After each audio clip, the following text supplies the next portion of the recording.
KPSTA Swadesh mega quiz. പ്രധാനപ്പെട്ട ചോദ്യോത്തരങ്ങൾ.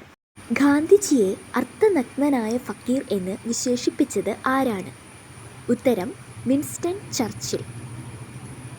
അന്തർദേശീയ അഹിംസാ ദിനമായി ആചരിക്കുന്നത് എന്ന്? ഉത്തരം ഒക്ടോബർ 2. ഗാന്ധിജി ഇന്ത്യയിൽ നടത്തിയ ആദ്യ സത്യാഗ്രഹ സമരം ഏതായിരുന്നു? ഉത്തരം ചമ്പാരൻ സമരം. ഇന്ത്യൻ ഭരണഘടന അംഗീകരിക്കപ്പെട്ട വർഷം ഏത്? ഉത്തരം 1949. ദില്ലി ചലോ എന്ന മുദ്രാവാക്യം എഴുതിയത് ആര്? ഉത്തരം സുഭാഷ് ചന്ദ്രബോസ്. ഇന്ത്യൻ നാഷണൽ കോൺഗ്രസ് രൂപം കൊണ്ട വർഷം? ഉത്തരം 1885.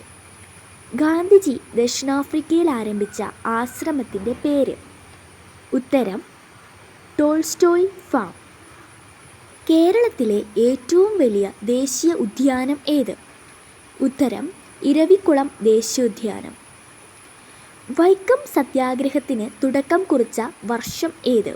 ഉത്തരം 1924. നിയമലംഘന പ്രസ്ഥാനം നിർത്തിവയ്ക്കാൻ ഗാന്ധിജിയെ പ്രേരിപ്പിച്ച സംഭവം? ഉത്തരം ചൗരി ചൗരാ സംഭവം. കേരളത്തിലെ ആദ്യ പ്രിന്റിംഗ് പ്രസ് ഏതാണ്? ഉത്തരം CMS പ്രസ് കോട്ടയം. ഇന്ത്യയുടെ ആദ്യ വിദ്യാഭ്യാസ മന്ത്രി ആരായിരുന്നു? ഉത്തരം മൗലാന അബ്ദുൽ കലാം ആസാദ്. മയ്യഴി ഗാന്ധി എന്നറിയപ്പെടുന്ന വ്യക്തി?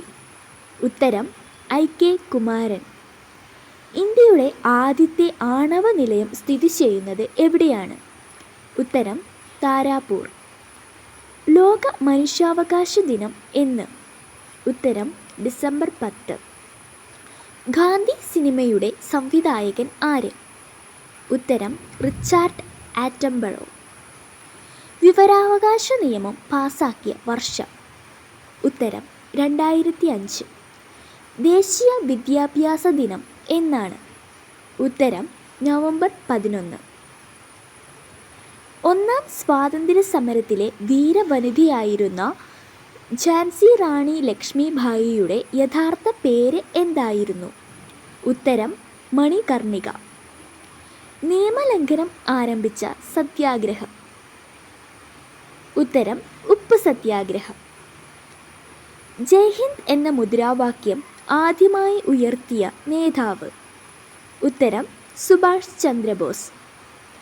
ഗാന്ധിജിയുടെ അറസ്റ്റിന് ശേഷം ഉപ്പ് സത്യാഗ്രഹത്തിൻ്റെ നേതൃത്വം ഏറ്റെടുത്ത വ്യക്തി ആരാണ്? ഉത്തരം അബ്ബാസ് തയാബ്ജി.